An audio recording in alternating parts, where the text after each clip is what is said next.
So again, similar to our design section, there isn't a great deal of styling that actually needs to be applied, but let's get on with styling our section. If we look at our PSD, we can see we have a different background colour and our header needs to be styled. So if we first start with our background colour, if we use the colour picker, we can grab the value here. And it's actually the same as our features section, but I'll get the value from here while we're in our file. So if we just copy that value, then if we jump over to our style sheet, and we can add in our style comments, which will be called community. Now we need to access the whole section, so we add our hashtag and our section ID. Now first we can add our background colour property and paste in the value that we just got from our file. As all our other content sections, we can add our padding. So we'll add the padding property and give that a top and bottom value of 80 pixels. Then if we just save that off quickly and refresh, we can see that the section is actually almost there. We just need to style some of our header text. So again, in our style sheet, we add in our section ID, then our H1 tag.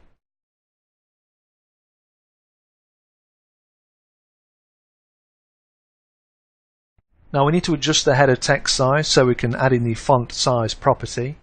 And if we just try 1.5, we also know the font is meant to be bold, so we can add in the font weight property again and give that a value of 700.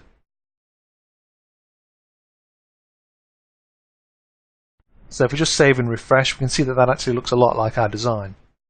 If we just double check our PSD file, we can see that the section is almost there. We just need to change the colour of the H1 text. So if we can go back to our style sheet and add in the colour property, and we can grab the colour value from just up here as it's the same green, and then we just paste that in. Then again, if we just save and refresh our page, we see the community section on the large screens is actually complete. However, we do have the same issue of the first section not being vertically aligned correctly. Now if we add the padding to the logo image, it will adjust all the images. So we can simply add a new class into our logo image code, which we can call green.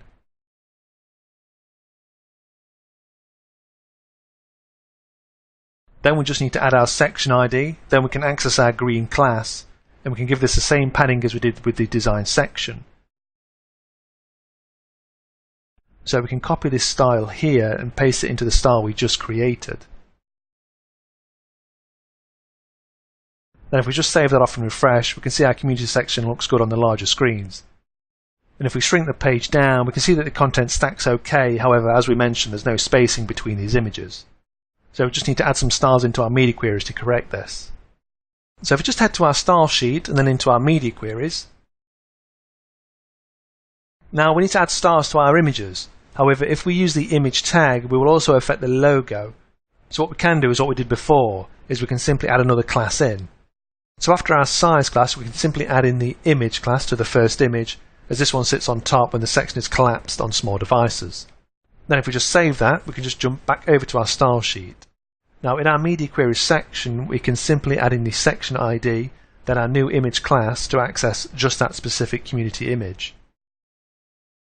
Now we can add in our padding, and as it just needs to be at the bottom of the image, we can add the padding-bottom property, and we'll give that a value of 15 pixels. Then if we just save that off and refresh, we can see that our images have a nice gap applied when viewed on the smaller devices. So that's actually our community section complete, and we can now move on to adding our sign up section, which we will do in our next lecture.